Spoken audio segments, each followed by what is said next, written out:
Hello, guys, and welcome to another installment of Galley Stories. You may not recognize the voice, or you might. I'm Captain Casey, and I have the distinguished pleasure of hosting the 100th episode of Galley Stories today.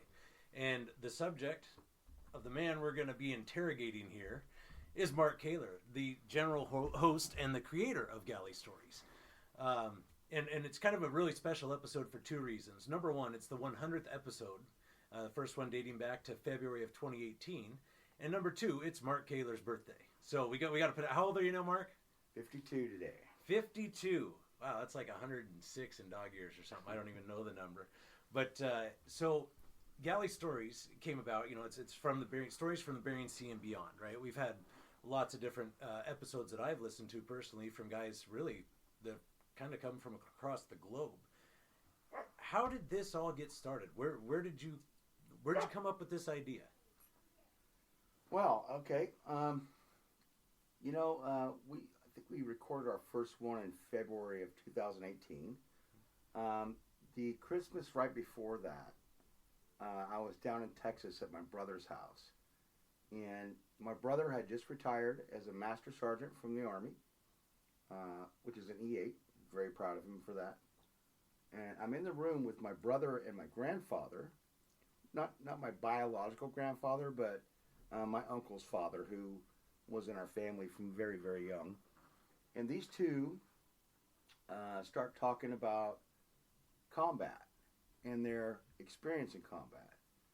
And I've never, neither one of them bragged about where they had been, how they had served, what they had done. Always so kept it under the sheets. Very quiet.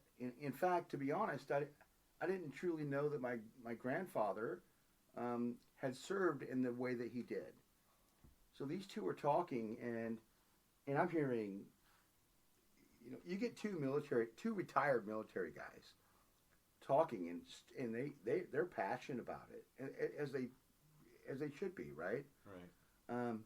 But my grandfather just begins to tear up, and he said, and this is it, this is what strikes me. He said, when I was shot down in Vietnam. Now hold that point for a second, because I didn't know he was a pilot. Really? Never, that's how little he talked about his service. I didn't know he was a pilot. And then when I spent 2 years in a POW camp, now really hold the brakes, because I knew nothing about this. Had no idea that he was in a Viet Cong camp for 2 years. Oh my gosh. Everyone around him is emaciated. They're trying to save meals and share with each other. It's horrible. For all you listeners that are looking at your phone right now, that was Mark's phone. Don't worry about that. Yeah. It could have been yours too. But it was what an experience to be in a room and with your grandfather and not know that he had served in that capacity. He goes on to tell the story, and my younger brother Chad can correct me if I'm misleading this in any way, but again, these are stories I had never heard. And he goes on to say that an English pilot was shot down, brought into the camp, fresh. He's healthy. He had just eaten yesterday, probably in the cafeteria or whatever.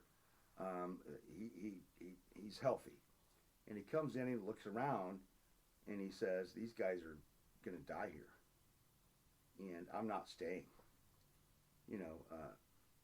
When you're imprisoned by bamboo shoots and stuff, and you've got the strength, you could probably get out. But the rule is, if you get out, everybody dies. Right. And he says, this Englishman was like, I'm sorry guys, I'm not staying here. I'm out. And he planned on leaving right away. And he said, anybody wants to go? And my grandfather went. So they escaped. Really? And spent days in the jungle. In the jungle, and this is my grandfather telling the story. I would never believe that he would exaggerate anything, because he just wasn't that person. Do you know what I mean? Yeah. And I'm thinking, my God, I didn't know this about my own grandfather. Until you were 48? Yeah, I mean, yeah, 40, wow. 47, yeah. I mean, and then at that time, there was a place in Ballard, in Washington, Ballard, the major fishing area. Obviously, it's my industry, and called the Market Arms. And every Friday at 3 p.m., the Market Arms would be filled up with fishermen. That was the time we went there. That was the place we went, and there was a table that was essentially called the Norwegian table. I had been there a time or two, You maybe. Of course, I never consumed anything, right? You've certainly been there. Well, you haven't been consuming in a long time now, but at that time, you did. I mean, it was, when you get around those guys and they start telling stories, it's Tolleson, part of the atmosphere. Big Harold. Remember Big Harold? Mm-hmm. Oh, my God. Worked for him for years. Just these amazing men that you'd sit with, and the entire talk of the table was fishing, right? Mm-hmm. What I did. Remember that time I got, it was, and but there was other people at the table that could corroborate their stories, collaborate their stories. It wasn't fictional. And you were the fly on the wall for it. And I was just right there listening, and I thought, who doesn't know their stories? Who doesn't know that individual's story? And at that table, at that time, we're talking 5 years ago only, there'd be regularly 6 or 7 of us, John Halliam, Tor Tolleson, Big Harold, just big people in our industry, historical people in a lot of ways in our industry. Not that Kari Ness was ever there, but I'm just giving you examples of big people in our industry that were there at that time, still alive at that time. And I thought, who's ever going to hear their stories? And so I thought maybe I'll just record a couple and see how that works out, because... Were you thinking podcast at the beginning, or were you thinking just record them on video or something just so you had them? No, certainly podcast. At that time, podcast was the well, for my introduction anyway. I'm sure they existed long before that, but I'm pretty slow at tech. So for me, it was like, oh, that's the way to go, and so I thought, I'll just start recording some of these. And again, back to that table of those 6 or 7 guys that I would sit with every week, 3 of them are dead. Mm-hmm. Those stories can never be told again. Right. And so it's like, get them while you can. I mean, everybody has a unique story in every industry. If you're a coal miner, or if you're a gold miner, or if you're a logger, or you worked at the Ford plant for 50 years. Mm-hmm. Everybody has a story, but a lot of people don't have the opportunity to share that story. Right. You know what I mean? And it's I think it's a lot more than just the story. I think when you're listening to your grandfather and your brother talk about their war stories, and you hear about these guys telling stories about what happened to them in the Bering Sea and everything they experienced that way, I think the similarities and the camaraderie that people share within these same industries or wars or whatever it may be, if they sit down and start talking and one story sparks another, it's almost endless. As long as the beers are there, things just keep coming out, and it's so entertaining. I've been in your position at that table, and I remember when you first brought the idea of Galley Stories up with me, you said, I got this thing, I'm going to be doing this, and this is my thought. And I thought about it for a second, and I was like, I can't find a single idea. Like, I'm always going to be the guy that, you can bounce something off of, and if I can figure out a negative in it, I'll tell you. So you can, have a way to combat that and just kind of play the devil's advocate. I couldn't find a single thing where I was like, man, this wouldn't be awesome. I remember when you told me about it, and I was just like, wow, this would be cool. You were really early on, too. Early recording. One of the first several episodes. I don't know what number, but we'd have to look. It was early. Well, but we had talked about it way before that. I think we had talked about it when it was still in the early stages of trying it. Yeah.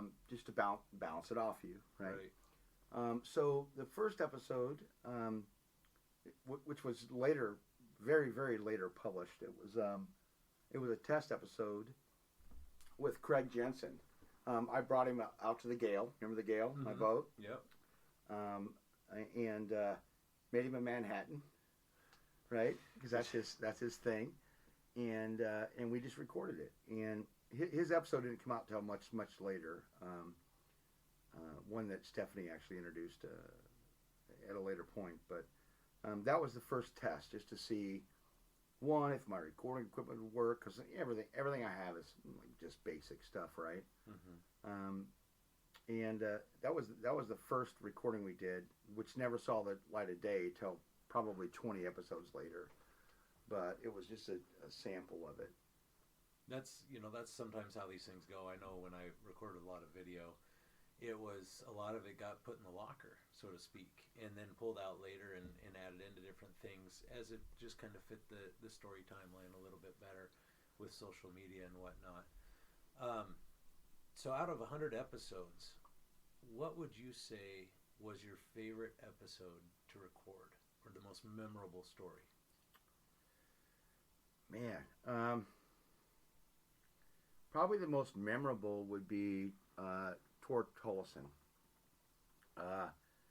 because his story just didn't stop. He came over from Norway on a $100 visa that his grandmother gave him. The $100 was given to the government, so that if you got in any kind of trouble, they could send you back to Norway. That was you had to prepay your flight home. It was your bond, right? So that if it didn't work out and you got sent back. So his grandmother upped this $100, which he didn't have. He's a young kid. He comes over, and this sticks in my mind so much. He comes over. His uncle is Kari Ness, who you know very well. Yep. He's running a boat called the Viking Queen, which we all know. By Pack Fish. All of us that are in Alaska know this boat very well. Beautiful teal and white, and just she always looks elegant normally. But at that point, she was a scallop boat in North Carolina or South Carolina, over there, right, East Coast. And Tor's over here with like $10 now in his pocket. He's got a $2 a night hotel room, and he goes out on the boat for his very first trip. And the Viking Queen is with the Snoopy, is her sister boat. And the Snoopy, Tor is a young kid with his uncle as the captain, so he's in the wheelhouse. He's trying to listen in and experience things. And so as Kari is talking to the captain of the Snoopy, and the captain says, "Oh, we just pulled up a torpedo. I'm going to go look at this." This is his first night scallop fishing for Tor, young kid. And the boat exploded. Killed everybody. You can Google this and look it up, guys. 3 people survived. And it was a full man boat. We're talking like 15 people on this boat. Big boat. Big boat. The 3 that survived were sleeping on the top of the wheelhouse because it was too hot inside. So they were blown off. Wow. So this young kid's first experience of fishing was pulling parts of bodies out of the water. Wow. I've never heard this story before. You should listen to his episode. I'm going to have to now. Well, it gets even worse for him when he goes to Alaska. And I'll let you guys go back and listen to this. But Tor Tollison episode. Look for the one that says Tor Tollison. It gets worse for him. What an experience. So when I was recording that one, I think was probably the most impactful, and made me realize that, man, this is the right thing to do. Because who would have? You personally know Tor. I know Tor. Would he ever talk or brag or nothing? No, very humble. That's something you see a lot in the Norwegian community as a whole. A lot of them who have done very well are all very, very humble, and they bring their kids up the same way, and a lot of them still work with their hands to this day. And honestly, they don't have any reason to work at all, but they still work, and that's part of that deal. I remember at Kari Ness's funeral, it sticks out like a sore thumb in the back of my head, and every time I hear it, I think of him.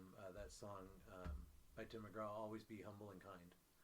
And there's so many people like that from the fishing industry, but especially the Norwegian clan. Always be humble and kind. Yeah. So that was probably the most impactful one. For sure. That's a pretty memorable one. You know what though, Casey? I think every episode has a moment of that. You know what I mean? A wow moment. Like or a wow moment, or I've been there, you know, or how could you have survived that, or how. Every episode has a unique part about it, but as far as the most impactful, that's probably it. Yeah. Did you ask me my favorite one? Yeah. What's your favorite one? Well, I'm probably extremely biased on this, right? You don't have to say me because I'm sitting here. You can go ahead and choose somebody else. It is not you. Okay. I can tell you that. Oh man. It is Bart Eaton. Oh God. Oh yeah. Bart is a character. Bart has been my mentor. He's a mentor of my dad's too. Not since I started in the industry, because I started in '92, but I think I met Bart in 2007 or so, when I first came to Trident Seafoods to work. But he always was respectful and super honest, right? And I was too. So we clicked really well. Which to click with Bart is a great thing, right? Is. So I'm probably biased there because I cared about him so much. So he's probably my favorite one. I've had a lot of great conversations with Bart over pizza in Hawaii on the hill at his place there before he sold it. And the stories that I've been around to hear him and my dad tell, similar to you down there at Market Arms, memorable doesn't even begin to describe some of the stuff those guys pulled off in their lives. And it's kind of funny for me being a fisherman, following in their footsteps more or less. You're always trying to one up your dad or a guy like Bart or Chuck or Corey. It'd be really hard to one up any one of those guys that you just mentioned. Talk about setting the bar high, right? It's just you have to go so above and beyond. So what I'm really kind of interested in too, and I know I've known you since 2007, or right in that window, so quite a few years. And I know a lot of your history and your stories, but I don't think your listeners do, because you're always doing the asking of the questions, and I think a lot of people want to know more about you. So you said you got in the industry in 1992, and we're talking about the fishing industry, more or less in Alaska, for everybody You're here. trying to get into episode 200 right now. You're trying to interview me What did personally. What did you start? I started in 1992. My first vessel was the Pribilof. I was pulling guts. Nice. As a processor. As a processor. Yep. Okay. Yep. So that's where I started. I know the boat. I helped put a generator in the bow of that thing years later I when you were in the office. I still have very, very good fond memories of that boat. Yeah. I think it's since been turned into razor blades. It's Gillette now. Gillette, yeah. I don't want to give too much of my history, just because that's number 200 is going to be all about me. But I do want to answer this. I spent 4 years on that boat. Right. And I went from pulling guts to QCing to combi deckhand, and that's where I got my deck experience. Loved it. Did herring and salmon on that boat. But the friendships and the bonding, when you're doing 18-hour, at that time it was 18-hour days. Right. At $2.35 an hour. But you're getting overtime, right? Well, that's how you add it up. So you're just, and then if you finished, you got a bonus, right? How much was the bonus? Do you remember? I think it was like $700, which was huge at that time. That's it was like massive. An extra 2 weeks worth of pay. It was massive at that time, and I'd come back with this big wad of cash, which even as a processor you could do. Right. At that point, and I remember the first time was pretty bad. I won't even say how I spent the money, people, but it was bad. Yeah. It was that young, dumb experience. So that's how I started. And I did 4 years on that boat. I spent time on the Aleutian Falcon. I spent time on the Lafayette after that. So I've done boat time. Right. Not the greatest boat time. Boat time is when boat time. When you're doing it, it's the worst experience of your life. But when you're done with it, you want to go back. You know what's funny is you never remember all the bad times. At all. The good times are the ones that stick in your mind. As soon as you get that paycheck, it was all sunshine and rainbows. Nothing was that bad. I mean, you can remember these stories about these little bad times, but those aren't the ones that they don't stick out enough to keep you from going back. I tell you, when you first get back, at least for me, after that very first trip, I thought that was fucking horrible. Mm-hmm. Right? And then 2 months later, when they're calling me again to see if I want to go, I'm like, hell yes, I want to go. Yeah. There was a disconnect. I mean, back then, there was no phone calls. There was no we didn't have cell phones. Right. And email was just getting started. The book, I don't even remember if we had email. Maybe we did. I don't know, back, let's see, you're 53 now. So the mailman was still writing a dinosaur. I can assure you that the position I had on the boat, I had no email. No, that was telex maybe at best at 5 cents a character. I was literally pulling guts out of fish. Like every 2 seconds, I was pulling some guts out of a fish. And which was, looking back, it just, I did a lot of farm work when I was a kid. Mm-hmm. Raised on and around a farm, you do a lot of farm work. Mm-hmm. And you find some solace in that. I would say it builds character, would be the politest way I could put it. But yeah, you do. I mean, it becomes sometimes a monotonous thing, but it's just you get in a mindset and you do it. Even today, I can find myself at a plant where generally when I go to Alaska now, I go as a relief plant manager. So I go up and... You're packing a laptop. Right. Yeah. But I have... So I did this thing called a Pollock boot camp. I didn't know a lot about Pollock when I got sent to take over for a plant manager at a Pollock plant. Mm-hmm. So I did a Pollock boot camp, which is essentially working every position on the line, just so I knew what they were going through. It's important to know what people are going through. And one particular day, I was doing packing, which is essentially taking the raw product and putting it in a box and then closing the box and putting it in the freezer, mm-hmm. right? And like case up kind of thing. Case up, yep. So I'm down there, and I'm going to spend an hour down there. And I'm down there doing case up.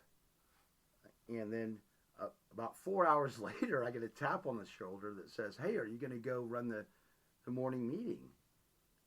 And I'm like, "What?" Like I felt like I had been there for, I don't know. It just felt like a very short amount of time. Did you ever do an episode with Dave Abbasian? Dave and I have never recorded his episode at all. Once you get to that point, people, you're going to have to look ahead from episode 100. But when Mark gets one in with Dave Abbasian, you'll hear about a ground-up story of going through a plant. That one's interesting. Yeah, just like you were doing the short version of that, the boot camp version. He did the hardcore real life version. He's promised me an episode. So he's a very good friend of both of ours, actually. And no, he the only time I've had him on the show was recording the CHP, Chuck's episode. But yeah, Dave has a very unique story, and I look forward to getting it. But anyway, so like I spent 4 hours just zoned out on that line. That's how comfortable you can get, without having to check your reality. It's just, there's something comfortable about that, Get in a groove and go. Yeah, without being responsible for everybody around and just same thing happens on deck, right? You're hauling pots. Yep. Next thing you know, it's dark out again, and where'd the day go? You're just doing what you got to do. You just groove. Okay, so you went. You did boot camp, Pollock boot camp. You learned about that, and then the next thing you know, you're running the plant, right? Well, on a relief basis, and how long have you been doing that for now? I think 4 years. 4 years. This is coming up with my 5th. This next trip. So still to this day, you're going to Alaska. How many months a year? 6 months. 6 months a year. Yeah. And grinding it out up there. And now, I worked with you closely when we were at the old yard. You were doing all the parts ordering for us. We'd come see you. Hey, I need this, this, and this. And I'd just drop a conglomerated mess of papers on your thing and say, make sure you get the right one and walk away. 99% of the time, I got to say, you did pretty damn good. You got me most of the stuff I needed to keep, putting parts in boats. That comes from experience. Yeah, you knew kind of what I was working on, what I was talking about, and I'd turn around. Every once in a while, we get the wrong piece, but usually it was because I wrote it down wrong. I mean, I'll take 100% credit for that. But you moved out of that position. What did you do in between there? You're still getting on to episode 200 here. Okay. We can back this up. I'll answer that though. Okay. I left Trident. I went to work for another company. I was given an opportunity to become a fleet director, fleet manager, and actually run the fishing fleet. And that's kind of always been my thing. I've always been the fisherman side. I've always been a fisherman and the fisherman side. So it's really comfortable for me to be with fishermen. Right. So at that time, there was an opportunity with Trident to do that. You wanted to get out and get a little more active, and well, I wanted to be with fleet. Right. Fishermen. I wanted to do what I've always done, which even in the old yard, as you're calling it, right? Right. I was still working with fleet, but had no control of it, right? I worked Your capacity was so much greater than the position you were holding at the time. Yeah, I felt like it. Oh, totally. I felt like it. We all felt like it. We were happy to see you get a chance to advance. So it was great to go and experience that, and then be given the opportunity to come back and do what I currently do, which is, I run the Bering Sea Crab Fleet in the north, and then which is a fairly low demand job at the moment, but it's coming back a little. Low demand moment, low at the moment. It wasn't when I took it though. No. It was pretty big at that point, and I hope that comes back. But let's not keep going in episode 200 direction here. Okay, well, let me change this up a little bit. All right. Tell me about when you got started. You were saying you just had a very little bit of equipment, and now you have a pretty substantial setup. What got you off the ground? What got you going? Even today, this microphone we're using today is the first one I bought. Okay. $99 off Amazon. And I just use a laptop. There's nothing significant here, right? But you did it all out of your own pocket? Yeah, 100%. 100%. In the 5 years we've been doing this, I never took a sponsor until recently, because everyone wants control of what you do. Right. They want, I want my commercial in the middle of your episode. Well, that's never going to happen. Right. Because why would you be telling an awesome story and then put a fucking commercial in it? Right. Right. I agree. So I fell off the boat, and we're brought to you by. Yeah. But now, if you could integrate that, that's one thing I learned on Deadliest Catch, was integrating certain things into story that could be used as an advertisement. So I'll tell you what, let's just try that right now. Do you have a sponsor right now? I do. Alaska Brewing Company, which is why I'm drinking Alaska Brewing beer right now. That's right. Okay, so tell me about how that came about. How'd you get your first sponsor, or were they your first? They're my only. First and only. First and only. And this is a big thank you to Alaska Brewing Company for keeping this going. Yes. Well, it's really Mark Kaler keeping it going, but he's got a sponsor now. So I never took one because of the control issue. I wanted no editing. I wanted no one to tell me that the individual I was recording could not swear, or right. Because for some people in our industry, especially, or my industry now, not yours anymore. Right. A swear word could be as simple as a punctuation mark. It just means that's what I mean. Yep. It's not a swear word to them. It's a punctuation mark. It is. It's taken me a long time to curtail my language a little as I slide into a more professional universe. Yeah, and we'll talk about that before we're done here. Yeah. But because our listeners are going to want to know where Casey's at this point. But to be able to have that control is the most important part, because it's never been about money. It's been about the story. I learned that at Christmas 5 years ago with my grandfather. So it's never been about the money. However, money is probably what stopped us from growing over the years. To fly to the East Coast to record the people that I have, that's not. a sponsored event. You know what I mean? Yeah. That's not free, and it's definitely not cheap either. That's me and Steph saying, "Hey, let's go visit Boston for a week. Time to use some let's miles, use our right? vacation." Yeah, miles. Fortunately, I've got a really good friend there, Jesse Roach. Recorded him, who is like, just stay at my house, you know, and we're eating ramen or whatever. He's a neat person. He is. He's a Bristol Bay fisherman, and he fishes the East Coast as well. He's the fishiest motherfucker I know. Yeah, he gets around, and I tell you, I love keeping up with his Facebook posts and whatnot. He's always got something cool going, and it's very entertaining. He gets off a lobster boat, gets in a kayak, and go fishes for striped bass. I mean, I've never known anyone so fishy. Like, he's just fishing. I should send Charlie with him for a week this summer. Yeah. You want to go fishing? He'll fish nonstop. Charlie's fishy too. Yeah. If he was here right now, he'd be out there on the water. Yeah. Unfortunately, he has school today, and we're big about going to school. So, to the sponsorship, at the time I was getting. It was getting kind of rough. I had several people contact me about sponsorships, and I was starting to think that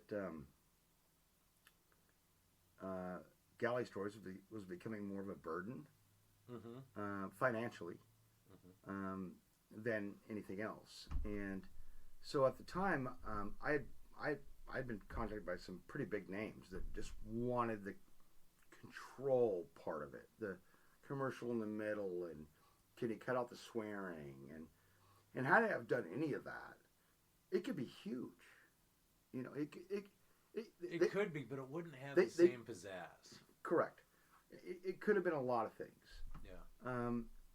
But so anyway, one night I was drinking a bunch of beer, and I sent an email to Alaska Brewing, and I said, "I think we fit." I believe that's how it went. From where I recall. From the foggy memory. From what I recall. Okay. And they emailed back and said, "We love your podcast. We listened to it in the brewery." Really? And I was like, "Let's talk." So what? I mean, everybody out there wants to know. Did you get free beer out of it? I do get free beer. Oh, yeah. Nice. Not all the free beer. Nice. That kind of negates the birthday present I bought you. Now that I know that, dang it. Even Alaska Brewing Company could not afford my drinking. Okay, that's probably too much. I don't think that's the case. No, I've seen you lit a time or two, but you're not that guy. No. It's always fun to joke about it though. Yeah. So I get a what do you call it? A stipend? A stipend of beer? Yeah. There's another name for that. What do they call subsidy? You get a beer subsidy. Yep. Yeah. And that's of course why we drink it when we're recording. Well, yeah, one of us anyway. I got a good iced tea going here, but yep. Okay, so you picked up Alaska. Has anybody else ever approached you or talked to you about it that really wanted to put clamps on it? Yeah. You don't want to say their brand name on the air because they didn't end up doing it, but... well, I mean, there's still two that are really talking to me, trying to. Really? Extra Tough and Grunin's. Okay. So those are two big in our industry. Yeah. But I never get the right guy, right? But I'll get you in touch with the right guy. You know what I mean? Mm-hmm. So it's never came to fruition. However, I'm really happy with what I have right now. Mm-hmm. Not that I wouldn't entertain additional sponsors. What I'm hearing out of you right now is winter's just around the corner. You want to sit outside in Grundon's rain gear with Extra Tough boots on, drink Alaska Brewing beer. Is that about accurate? Boy, it doesn't sound bad, does it? If you're going to sit outside in the winter, you might as well be protected. My God, that sounds good. I spent enough weeks and years and years in that gear. Unfortunately, we didn't have the beer with the gear, but that was fishing. So, okay, so moving on from sponsors, let's talk a little bit more about New Day kind of stuff. I don't know if you've talked a lot about it in your recent episodes, but you have been working towards getting your private pilot's license. I have. Right? Yep. So for a long time. And it's in all fairness, okay, yeah, you can do it in 40 hours, legally speaking and whatnot. And this is something Mark and I have in common, and it kind of brought us back together after the crab fishing kind of collapsed. I went the pilot route as well, and Mark decided he wanted to do it as well. But and bless his heart, against everybody's advice, he bought an airplane. But that darn airplane it's a wonderful machine, but it's just had issues, right? And you've seen the hurdles that come with aviation. And you could be working towards something and you just hit a brick wall. Yeah. Unfortunately, every time you've been home, the darn thing has a problem and it prolongs your thing. Have you gotten any flying in lately? Yeah. I flew Wednesday. Yeah. Wednesday? Okay. How close are you to finishing off your private, you think? Because at one point you were ready for your check ride and then you lost the cylinder, right? Yep. I'm probably one oral exam away. The flying part, I'm not worried about. Okay. I've got. I can do any stalls, anything that's required of me in the aircraft. Okay. I've flown with you. I'm comfortable flying with you. You're a great pilot. My struggle is going to be the oral. I'm a good speaker at a moment, but you can't just talk shit when you're taking a pilot exam. It's got to be actual, factual now. Yes. And short and no sweet. BS. And I'm not a short and sweet guy, right? Right. As is proven by this episode that's already 36 minutes old, right? Right. I'm not a short and sweet guy. So that's going to be, my issues are going to be, I don't know how this has to do with our 100th episode, but my issues are going to be weather is going to combat me. I struggle with weather. And focus. You know, I've had COVID 3 times now, so I sometimes feel like I didn't know COVID caused lifelong ADHD. So only in like the last month, probably 3 months, I've actually questioned whether I have ADHD. Yeah. Because if I'm working on something, I got to have something else going on. I got to have noise going on. I got to have music going on. I got to have something else. Mm-hmm. If I'm going to bed at night, I got to have noise. Yeah. A fan, a podcast, an audiobook, something happening, or my mind isn't shut down. You're just noticing that in the last couple of years, right? Yeah. Okay. Let me share. You're gonna say because I'm old? No. I'm going to share this with you because I think that's a pilot thing. You have to be so on top of things as a pilot, and you have so many inputs that are coming towards your eyeballs, and you have to monitor everything correctly, or you could have a serious issue that's going to end your life, right? So I think that level of focus, once you achieve that and you've become pretty fluent at it, a lot of these more menial tasks in life do not keep your brain entertained enough. So I don't think it's necessarily ADHD. I gotta have a lot of things going on. Right, and I know a lot of pilots that are very similar. They and that's why they're able to fly an aircraft well, is because they can sit there and absorb all this information that's coming at them and make the right decisions quickly with it. And if you're too stagnant and things aren't going enough to keep your brain entertained, that's when their mind wanders. And it happens to fishermen too. I mean, you really got to focus when you're hauling gear, but you get that thousand mile stare out on the Bering Sea when you're just cruising, because it's not enough to keep your brain entertained. You know, guys who are able to do that, and you see it in pollock fishermen too. Look how many screens they have, right, for all their information. So I don't know if it's ADHD, but it's a lot to keep you busy. But we don't want to dig into episode 200 too far. I feel like we're going there. I know, but I think you keep prying back into it. I can't help it. I mean, we could talk about Galley Stories. It's because you know me so well. You're asking too many personal questions right now. Too many. Oh, he's offended. No, I'm not offended. I should just say gentlemen. How many ladies actually listen to the show? Actually, about 60% of our listeners are women. Yeah. Really? Well, that's a surprise. Well, let's talk about the listeners. Mm-hmm. Almost 12 million now. Have 12 million listens in total? Listens, not subscribers. I'm say, horrible. And you're at 100 episodes. 12. That's a lot. Well, but I'm horrible at Instagram. I'm terrible at that stuff. If I'm in Alaska, I get some really great videos and I put them up, and so my follower count really is shit. Right. But listeners, when you look at the platform, is great. Right. But how do you share that? How do you express that? Integrated brand recognition. Get Alaska Brewing to share your episodes. They do. Actually, let's just talk about National Fishermen real quick. Yeah, I've noticed they've actually kind of sponsored you in a way. Well, they're a partner. Oh, really? That's not a sponsor. That's a partner. So, so what they do for me is, if you ever see a National Fisherman magazine article online, and you click it, on the bottom of every article is a link to my podcast. Okay. Is a link to Galley Stories.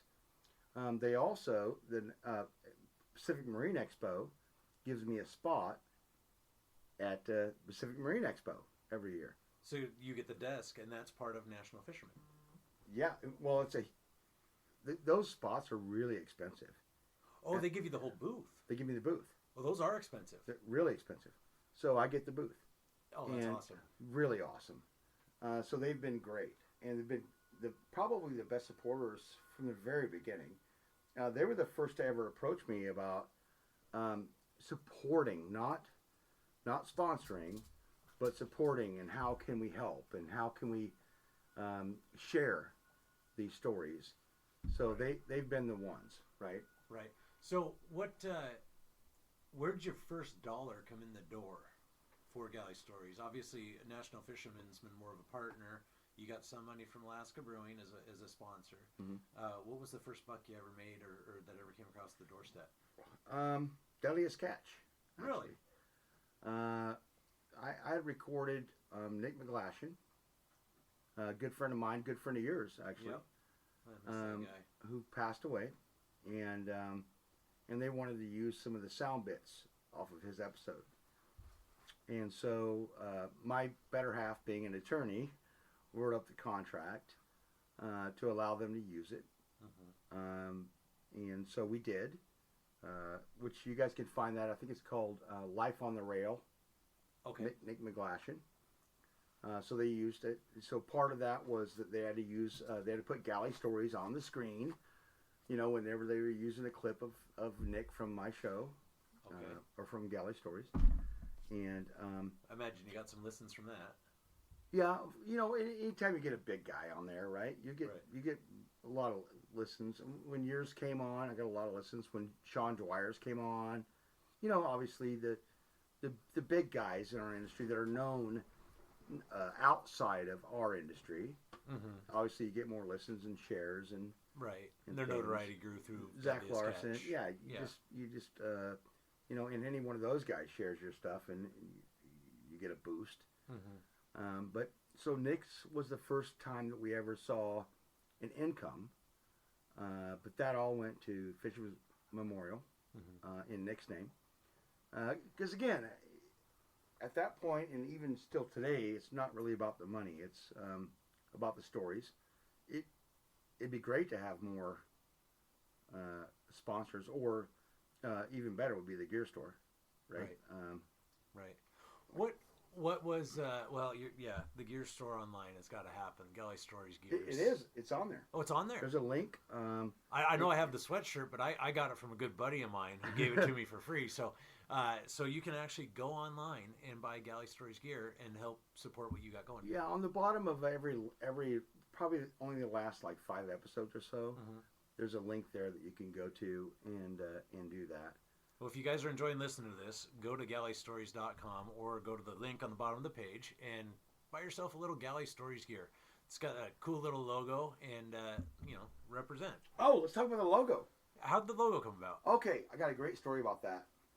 So my daughter is a really incredible artist, actually. And at that point, I think she was maybe 16 years old, drawn really incredibly. And I had told her about this podcast, and I'm like, "Can you draw me the logo for this podcast?" And she's like, "Yeah, Dad. Yeah, of course I will. Sometime, whatever." Right. And one day she's on the Gale, my boat, and I was like, "Honey, I need this. We're now going to start." You got to make stickers and logos. We're really going to do this. And she's like, "Fine." And like 5 minutes later, she comes in and goes, "There you go." slaps it down on the table, and that's it. And it's stuck. That's what she came up with. She did good. I like it. Well, it's an anchor. It's got nets on it. It's a fish hook.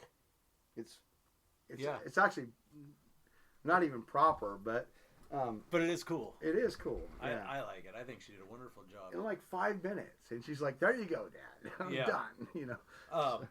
Not to go back too much to the beginning, but one question is that I just thought of here a second ago. What or who, if you could go back in time, somebody that's already passed on? Chuck Bundrick. Okay, that's who would you interview? That would be the man. Chuck Bundrick or Kari Ness. Yeah. In our industry, right? Sure. Did you ever get one in with Doug Dixon? So Doug and I have recorded like 27 minutes. Yeah. But it wasn't complete. He keeps threatening to finish it. You know. Well, maybe we could get his son Jake to come finish it. Even that 27 is, I'm not sure where it's at anymore. Okay. Yeah, that's one that sticks out in my head too, because Doug Dixon was so well known. Why are you saying was? Is so well known. Yeah, you're scared. You scared me for a second. I was like, passed away now, but he's just such a well known guy, and he was full of life. Doug has passed away. Yeah. Doug passed away. Cancer got him here. I want to say 2 or 3 months ago. Yeah. So I didn't know you didn't know that. I'm sorry. He went pretty quick, and I don't think he requested not to have a big service. So I'm very surprised you didn't know.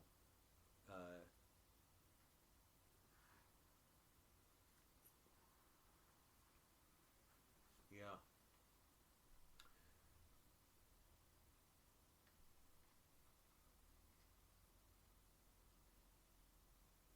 Wow, I don't even know.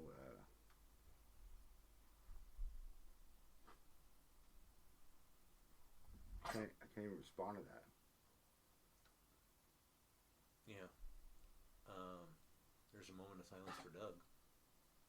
It's that. Unfortunately, back to the beginning of the episode, that's what you started this for, right? To be able to capture these guys before they're gone, all of them, and even in the case of Nick, young guy, right? You don't know when it's going to happen. All of us got a number, and that's why I think it's so great what you've been building here with Galley Stories, because these guys' memories can live on forever, and family and friends can go back and listen to them. And I know there's been quite a few now that you've recorded the guys that have passed. And Four. William Rader. What an incredible episode to record. We were actually sitting in Beverly, I think it was Massachusetts. I'm not even positive, but in a restaurant's parking lot in the car, my rental car, to record him. And he was so eloquent, so well spoken. mm-hmm. What a strong young man, you know, who did the, I don't remember what it was called, but went to Spain or somewhere and did a 30-day walk with his son. You know, it's a spiritual walk. Right. Gave that entire story, and his fishing story was incredible too. You know, fished Bristol Bay, fished lobster, fished crab, fished everything. Mm-hmm. And his first experience was like 12 years old, getting a fishing ticket for not having a license. You know, Yeah. like he was like this is a great Got story, popped by the popo. but so well spoken. Huckleberry Finn. Yeah. Is all I could say. Like just a true outdoorsman. So his was incredible. He passed away. That was William Rader. William Rader. Yep. Billy Prime passed away. Nate McGlashan, Mm-hmm. obviously, passed away, and then Jim Howard. Oh yeah. Now Jim was older, and it wasn't as. I love Jim. Yeah, me too. Jim Me and too. Cindy, just incredible people. He when he came to record with me, you guys can listen to his episode. When the day he came to record with me, he brought me like his U.S. Dominator jacket. Mm-hmm. So this is from like the 70s. Yeah. You know, brought me the jacket and said, I can't think of anybody else who I'd want to have this. Yeah. Forgive me, Beauregard, but he gave it to me. So he gave me that jacket. You know. Still got it? Yeah. Oh. Well, actually, right now, Jeff Wellborn has it. Okay. Yeah, It's up in the office. It's up in the office. So that was back in '91. They changed the name from the U.S. Dominator to Dominator. Yeah. Because Chuck didn't want to sound like he was trying to dominate the U.S. As far, you know, he was a very pro-USA guy, but he just wanted to dominate the U.S. market for sure, world market, really. Yeah. So yeah, we've lost 4, and I'm sure, obviously, everyone on this podcast will eventually be gone. Yep. Including myself. And me. And that's the reason we're doing this, is because someone can go back and listen to in their own words, like your stories in your own words. Yep. We did it twice. Did we do mine twice? We did. Was the first one no good? Well, we were drinking a lot. That's back when you were drinking. That was, well, it had to be a while ago if I was still drinking. And I was like, you don't remember? I called you and said, Casey, I don't think we should put this one up. It wasn't good. Sounding a little sloppy. Like, let's do this over. And there's been probably 15 or 20 episodes between that number that have never seen the light of day because of that. And never will. And never will. Unless. And never will. Unless we do an after dark. Galley Stories. You know what? After dark should be, or maybe after death. AD. Once the guy's gone, you can't get in trouble for it anymore. Let it fly, right? You know, Bart Eaton threads me that I've recorded with Bart 3 times. Yeah. Again, my mentor, my favorite person I think ever. In fishing, and he's like, this next time we do it, I'm going to give you all the dirt. It's coming like, out, all of it, huh? but you can't publish it till I die, right? But he's never given it to me. You know, he's got great stories. He's a good storyteller, but I've never gotten the dirt. I'm shy, but without giving away too much, I'm sure there's some dirt there to be found. I mean, you know, I just ask him about how skiffs get in trees. Oh, okay. Just make sure you put that on the list. How does a skiff get in the limb of the tree when there was no flood? I'm sure there was a helicopter involved or just a high speed. Bart will have to tell you the story. Okay, all right. Any other questions for me? Oh, for you. For Galley Stories. For Galley Stories. What's next for Galley Stories? Where do you see yourself in 5 years? I don't know, Casey. I want to keep doing it. I want to keep sharing. Where I would like it to go, I'd like it to go to California. I'd like it to go to Florida. I'd like it to go to Panama. I'd like it to go where anybody makes a living on the water. That's where I'd like it to go. Well, if you want to go to Hawaii, I know a great spot you can stay, and I got a lot of characters over there that have some incredible life stories. And that would be awesome. Yeah, including my buddy Jeff Silva. He might be a good one for this. That would be incredible. So that's where I'd like it to go. I'd like it to become more of a.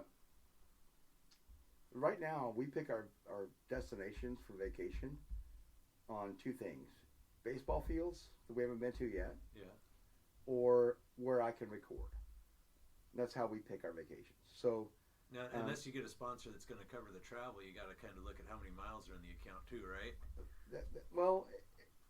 Yeah, and nothing. I have a great sponsor. Right. But they're giving me everything I want. But I mean, if Alaska Airlines wanted to step up, this would be a perfect episode to, it wouldn't be bad. Let them dive in on. But I would like it to. I would like it to endure. Mm-hmm. I would like for more maritime stories to be captured. There's, when I started this, there was no other maritime stories podcast at all, and I don't know that there still is. Focused the way that we're focused, right? Every episode is about one person's life, their adventure, In fact, next week's episode, 2 weeks from now episode, is going to be incredible. Young lady, Amistad, out of Bristol Bay. You guys will listen to it if you want. But I guess the focus would be, it'd be great for, it's not about the number of listeners. It's more about how many stories can get captured, I guess, because everything stays online now. So... speaking of that, a partnership I just thought of, which might be really mutually beneficial. I love the fact that you're trying to get me a sponsor. But I can link you up with the qualified captain on Instagram, because I remember book. Aaron and I probably talk once every 2 weeks. Okay. All right, good. As long as you guys, the reason I say that is because he has the videos of all these guys having these massive bad days, and I remember this book growing up, and it was called "No Shit, There I Was." That was the title of the book. No shit, there I was. Man, some of these guys, if he can link up with the guy who drove the boat up on the sandbar or on the rocks, and all right, buddy, without attorneys listening, tell us your story. So I think you actually put me in touch with him, or put I him did. in touch That with was me. When he was getting ready to start his podcast, which, by the way, guys, is the Qualified Captain. That's the name of his podcast. And he's up and running with it now? Yeah. Okay. He's like on episode 6. I believe... No, okay, now it's all coming back to me. I believe he called me, or he said, I'm thinking about starting a podcast, and I said, you need to talk to my buddy Mark. Yep. Now I'm and we've been talking regularly since. Okay. So I gave him some advice about how my struggles were and have been and continue to be. To kind of mitigate. There's a lot of growth struggle with this thing, right? Like I didn't have a website for the first 3 years. I was just putting content online, and people were picking it up here and there as scraps and whatnot. And then I had a professional website designed. Bridgewire did my website, and that helped grow. National Fisherman came in, that helped grow. Alaska Brewing Company, that helped grow. I actually had a listener from Maine. Her entire family was on an Alaska cruise vacation. Deb is her name, and her family went to the brewery because of Galley Stories. It's kind of a like a unique thing, right? Yeah. It's a small world with a big area, right? Once you get on those cruise ships in Alaska and you get pushed around the different towns and get to see some stuff, I'll tell you what, if you see a brand you recognize, you definitely go to that spot. It's just a natural draw because you feel a little bit more familiar with it. And I just did an Alaska cruise, as you know, and it's I went to places that I knew. Deb called me and said, my daughter's there right now. So I called the brewery. I'm like, their meal's on me. Nice. like just closing the circle a little bit, That's pretty sweet. But yeah, no, I hope that Galley Stories continues to grow, but more importantly, I hope that the stories continue to grow. Is there anybody that you've talked to that won't really give you an interview that you really want? Yeah, your dad. Really? Your dad, yeah. Your dad did the, because your dad has an incredible history. He does. And he's one of the ones that are getting older now that you want to get, right? He just turned 69. So I love getting the young guys too.